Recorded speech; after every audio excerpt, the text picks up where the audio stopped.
Across the globe మనం 1500 యూనివర్సిటీస్తో tie up అయినాం డైరెక్ట్గా. మన కన్సల్టెన్సీ త్రూ అప్లికేషన్ పెట్టుకున్న స్టూడెంట్స్కి అదర్ కన్సల్టెన్సీస్ నుంచి అప్లికేషన్ పెట్టుకున్న స్టూడెంట్స్ తేడా ఎక్కడ వస్తుంది madam? Scholarships and education loan. Okay, అంటే ఈ విషయాల్లో కూడా మీరు టేక్ కేర్ చేస్తారు. 100% మేడం. ఎందుకంటే ఆబ్వియస్ గా మనకు యూకేకి పంపించుకోవాలనుకున్న స్టూడెంట్స్ కి ప్రతి ఒక్క యూనివర్సిటీ నుంచి అప్ టు 6 lakhs వరకు వీళ్ళకి స్కాలర్షిప్స్ ఉన్నాయి. మీరు ఏ యూనివర్సిటీకైనా అప్లై చేయండి, స్కాలర్షిప్ డే 1 అప్లికేషన్ పెట్టే రోజే మనం స్కాలర్షిప్స్ అప్లై చేసుకుంటే మేడం ఖచ్చితంగా స్టూడెంట్స్కి స్కాలర్షిప్ అందుబాటులో ఉంటుంది. అంటే స్కాలర్షిప్స్ అంటే ఓన్లీ మెరిట్ స్కాలర్షిప్సే కాదు, academic scholarships, merit scholarships, university campus scholarships ఉంటాయి. అవన్నిటికి కూడా మనం అప్లై చేస్తాం. అవన్నీ ఎలా పెట్టాలో మాకు తెలుసు కాబట్టి, because we're the most experienced consultants in masters.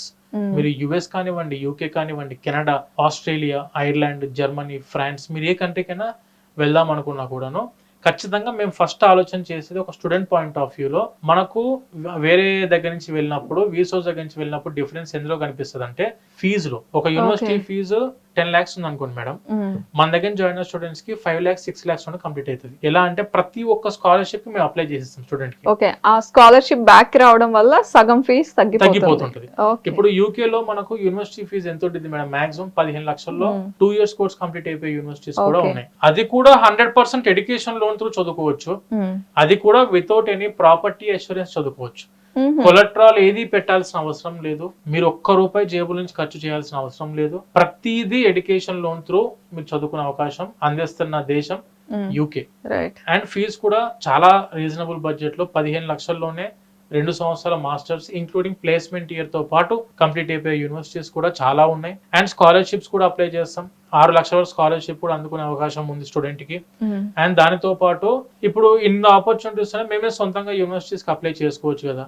Resource ఎందుకు అప్రోచ్ అవ్వాలి అని అంటే, ఒకటి మీకు ఎక్స్పీరియన్స్డ్ అప్లికేషన్ టీమ్ ఉండాలి మేడం ఫస్ట్. ఎందుకంటే ఇంతకుముందు మీకు అవగాహన లేదు, పేపర్ వర్క్ కనుక కరెక్ట్ గా లేకపోతే వీసా కూడా రిజెక్ట్ అయ్యే అవకాశం ఉంటుంది. ఇప్పుడు మనము ఎంత అడ్మిషన్ తీసుకొచ్చినా, ఎంత అప్లికేషన్లు పెట్టి అన్ని చూసినా కూడా మేడం, కొంతమంది స్టూడెంట్స్ మా దగ్గర వెరీ రీసెంట్ గా ఇంత మేము మార్కెట్ ఇంత చెప్తున్నా కూడా సొంతంగా అప్లై చేసి చూద్దాం అని చెప్పి కొంతమంది అప్లై చేశారు.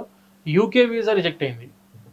మేము ఇప్పటిదాకా మా కన్సల్టెన్సీ నుంచి మీరు నమ్మరు madam, single UK visa reject అయిన కేసెస్ మా దగ్గర 100% visa success rate, 100% visa strike rate కలిగిన కన్సల్టెన్సీ మాది వీసోర్స్ మేడం. ఎందుకనంటే మా దగ్గర బ్యాక్ ఎండ్ ఎంప్లాయీస్, అంటే back end employees nothing but, మీరు ఇప్పుడు మా ఆఫీస్ కి అప్రోచ్ అయిన తర్వాత అప్లికేషన్ పెడతాం కదా, యూనివర్సిటీ అప్లికేషన్ దగ్గర నుంచి యూనివర్సిటీ అప్లికేషన్ పెట్టి ఆఫ్ లెటర్ తీసుకొని రావడం, ఆఫ్ లెటర్ నుంచి క్యాష్ లెటర్ తీసుకురావడం కానివ్వండి, and university education loan approval చేయించడం కానివ్వండి, స్కాలర్షిప్స్ పెట్టడం కానివ్వండి, వీసా అప్లై చేయడం కానివ్వండి. ఎందుకంటే స్టూడెంట్ వీసా అప్లికేషన్ పెట్టేటప్పుడు ఖచ్చితంగా ఎక్స్పీరియన్స్ ఉండాలి మేడం స్టూడెంట్స్ కి.